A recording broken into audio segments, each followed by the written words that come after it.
Okay. అందరికీ నమస్కారం. మొదటిగా మీరందరూ ఈరోజు ఇక్కడ రావడానికి ప్రయత్నం చేసుకున్నందుకు ధన్యవాదాలు. నా పేరు డాక్టర్ విజయ్ కుమార్ పడాలి. నా పేరు డాక్టర్ విజయ్ కుమార్ పడాలి. నేను surgical gastroenterology and robotic sciences clinical డైరెక్టర్గా యశ్వల్ హాస్పిటల్ హైటెక్ సిటీ హైదరాబాద్. సో అంటే ఈరోజు ఇక్కడ రావడం ఉద్దేశం ఏంటంటే ట్రీట్మెంట్లో అన్నీ జరుగుతూ ఉంటాయి, సర్జరీలు జరుగుతూ ఉంటాయి, పేషెంట్స్ హాస్పిటల్లో డాక్టర్లు అన్నీ నడుస్తూనే ఉంటాయి. కానీ జనానికి తెలియాల్సింది ఏంటంటే ఒక జబ్బుని మనము చాలా తొందరగా ఐడెంటిఫై చేసి అర్లీ స్టేజ్లో దానికి మనము కనిపెట్టుకుని దానికి కావాల్సిన ట్రీట్మెంట్ చేసుకుంటే ఎంత బాగుంటుంది. కానీ మన ఈ మధ్య ఉద్దేశం ఎట్లా ఉందంటే ఫస్ట్ వచ్చినప్పుడు ఎలా తగ్గుతుంది, మనం డాక్టర్ దగ్గరికి వెళ్ళకుండా హాస్పిటల్కి వెళ్ళకుండా ఎలా తగ్గించుకోగలుగుతాం అనేది ఒక మన మైండ్లో తీసుకోవచ్చు. చెప్పేటప్పుడు బాగానే ఉంటుంది, prevention is better than cure అంటే చిన్నగా ఉన్నప్పుడు చేసుకోవాలి, పెద్దగా కాకుండా. బట్ అది మనకు వచ్చేసరికి మనం ఫస్ట్ ఇంట్లో ఏదైనా చేసుకోగలుగుతాము, దగ్గర ఉన్న వాళ్ళు చూపిస్తున్న ఏదైనా చేసుకోగలుగుతాము. ఈ మధ్య గూగుల్తో కనుక్కునేది తగ్గించుకోగలుగుతామా అనేది చేస్తాం. సో ఇవన్నీ కాకుండా సరి అయిన టైంకి వైద్యం దొరికితే ఒక లైఫ్కి ఎంత డిఫరెన్స్ అవుతుంది, వాళ్ళ ఫ్యూచర్ ఎంత బాగుపడుతుంది అనే దానికి కొన్ని ఉదాహరణలు మనం ఇంతవరకు చాలా చూసాం. ఈరోజు మన పక్కన ఉన్న పేషెంట్ ఫిజికలీ ఛాలెంజ్, ఆయనకు ఒక రకమైన ప్రాబ్లం ఉంటుంది.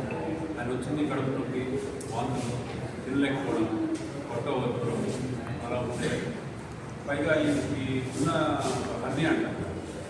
సో మొత్తం చిన్న పేగు పెద్ద పేగు అన్నీ కడుపులో ఉండాల్సింది కడుపు బయటకు వచ్చేసింది కింద పాటు.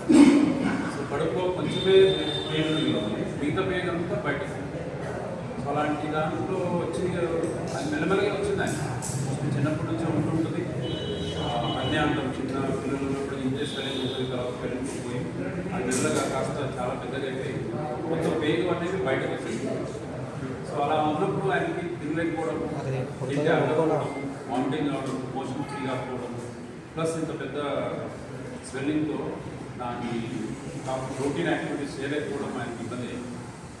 అప్పుడు మనం చూస్తే ఆయన చాలా చోట్ల వెళ్ళినప్పుడు ఇంకా సర్జరీ చేయలేము, చాలా కష్టం అవుతుంది, పేగులన్నీ వాడకపోతే ప్రాణాభం ఉందని అన్నప్పుడు మేము కొంచెం డిఫరెంట్గా ఇంటికి చేసాము.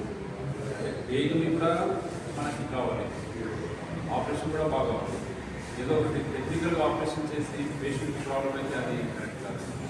ఇది ఒక వెరైటీ అయిన సర్జరీ చేయడం వల్ల ఆ ఆపరేషన్ చేసి పేగులన్నీ లోపలేసి కొంచెమే పేగుని మనం తీసేసి అబ్డామినల్ వాల్ రీకన్స్ట్రక్షన్ అంటే మసిల్స్ అన్నీ సెంచుకుని దాన్ని రీకన్స్ట్రక్షన్ చేసి ఇవాళ హాస్పిటల్లో ముందు మనం 3 days ప్రిపరేషన్ చేసింది.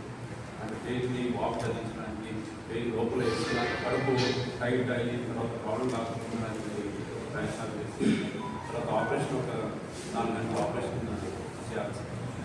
ఆపరేషన్ తర్వాత స్మూత్గానే రికవర్ అయ్యారు. ఆపరేషన్ తర్వాత 4-5 గంటల తర్వాత రూమ్ షిఫ్ట్ అయ్యి నెక్స్ట్ డే ఒక 2 రోజులు మెల్లగా ఆయనకి వాటర్తో స్టార్ట్ చేసి ఫుడ్ ఇచ్చేసి ఒక 5 రోజుల్లో డిశ్చార్జ్ అయ్యి ఇప్పుడు సరిగ్గా ఇవాళ రేపటికి ఒక నెల అవుతుంది. ముందు ఉన్నారంటే ఇది చెప్పడం అంటే అది ఒక ఇంత పెద్దగా ఉంటాయి అన్నదానికి మీరు పెట్టుకోగలుగుతారు. పెద్దగా అంటే ఇది అనేది మొత్తం పొట్ట కాదు, పొట్ట నుంచి అంతా బయటకు వచ్చేసి. సో పొట్ట అనేది ఇంతే మిగిలిపోయింది, మిగతాదంతా బయటకు వచ్చేసి. సో అలా ఇలా ఉన్నప్పుడు మనకు అర్థమవుతుంది ఎంత కష్టపడి ఉండాలి. కానీ సరైన ట్రీట్మెంట్ ఉంటుందా లేదా, ట్రీట్మెంట్ చేస్తే ట్రీట్మెంట్ తర్వాత బాగుపడతానా, ఈ ట్రీట్మెంట్ బయటపడతానా అనే భయం ఒకటి. ట్రీట్మెంట్ ఎక్కడ అవుతుంది, అక్కడ ట్రీట్మెంట్ ఎలా అవుతుంది తెలియదు. ఆ ట్రీట్మెంట్ అయితే దాన్ని భరించగలమా, దాన్ని తట్టుకోగలమా, ఇన్ని రోజులు అక్కడ ఉండాలి అని అన్ని ప్రాబ్లమ్స్ వల్ల సగం మందిలో ఈ ప్రాబ్లమ్స్ వల్లనే ట్రీట్మెంట్ డిలే అవుతుంది. అని నాకు తెలిసి సరైన టైంకి మనం కూడా ఇది ఐడెంటిఫై చేసి రొటీన్గా సర్జరీ చేస్తే ఈ కుదరదు. ఆ సర్జరీ చేస్తే బయటపడాలని తెలుసుకుని మనం వేరే విధంగా ఆపరేషన్ చేసి ఈరోజు